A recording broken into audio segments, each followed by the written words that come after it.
A political earthquake just rocked the nation of Chile. The Chilean right has won a supermajority, and they're poised to change their nation like never before. Hey, gang, it's me, Dr. Steve, and we're going to see how the elections in Chile over the weekend not only turned the nation as a whole to the political right, but promises to do so for generations to come. Chile's nationalist populist right, the so-called far right, won a massive victory in their national elections over the weekend.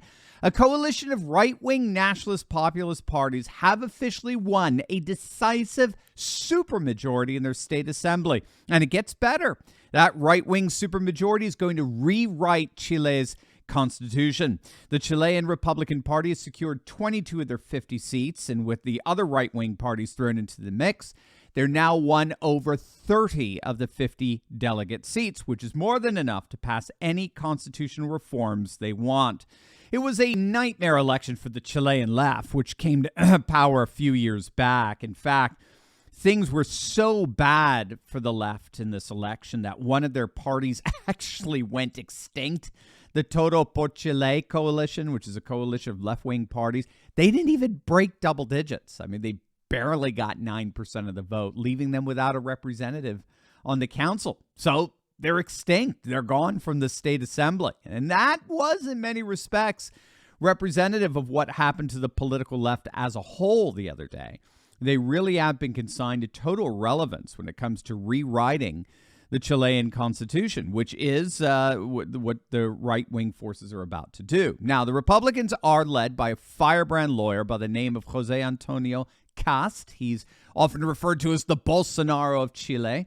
He's absolutely amazing, and he led his nationalist populist coalition to an absolute stomping of what's left of Chile's political left. If you don't know, the left was swept into power back in 2021, led by the current Chilean president, Gabriel Boric, and they were tasked with rewriting the Chilean constitution. So a couple of years before that, Chileans voted to draft a new constitution as part of their ongoing effort to get out from under Pinochet's shadow, right? They, of course, lived under a military dictatorship from 1973 to 1990.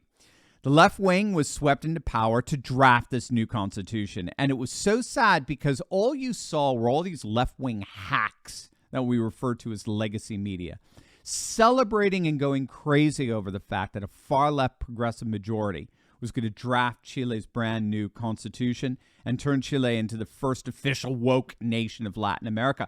And that's exactly what they did. They put together what even CNN called one of the most progressive constitutions on the planet.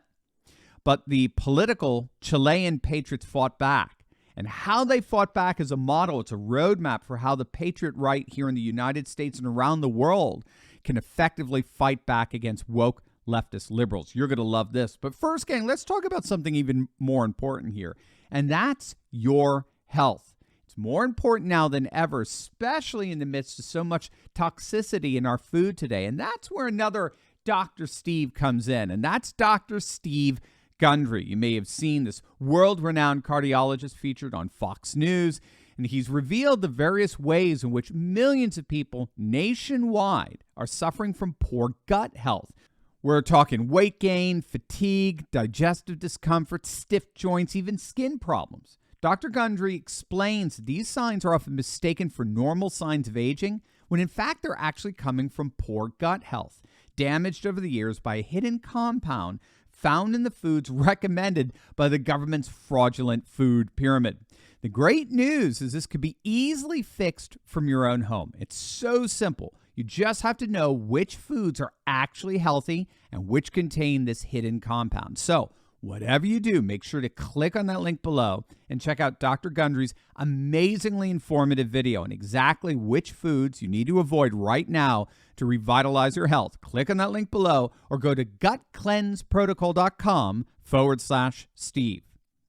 The constitution that the Chilean left put together was nothing short of a woke progressive disaster. It declared Chile a plurinational nation, giving a favored status to Chile's indigenous population, which makes up about 13% of their population. It enshrined feminism into the Constitution.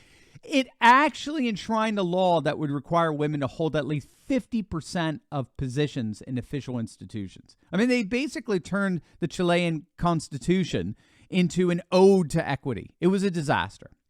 And the Chilean right successfully mobilized to defeat it. And so when the vote came up to ratify the Constitution, it went down in flames. Over 60% of Chileans voted against it. And the Chilean right saw their opportunity here, especially when it came to Chile's surging crime rates unleashed by leftist equity policies. Chilean crime has skyrocketed since the leftists took power. Their murder rate soared 32% year over year in 2022. And polls showed that 3/4 of Chileans feared becoming a victim of crime.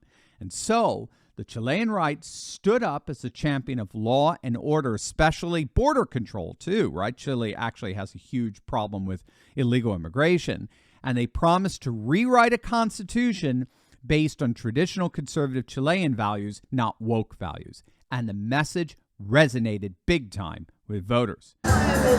Juan Carlos Chamaya works as a security guard in an upscale Santiago neighborhood. He voted for social reforms and for leftist President Gabriel Boric just a year ago.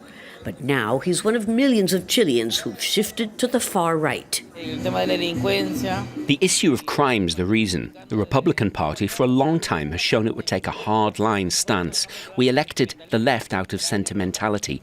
Big mistake. So as you can see, they're focusing on crushing wokeness on the one hand, while defending law and order on the other, was enough to give you a supermajority. That's it.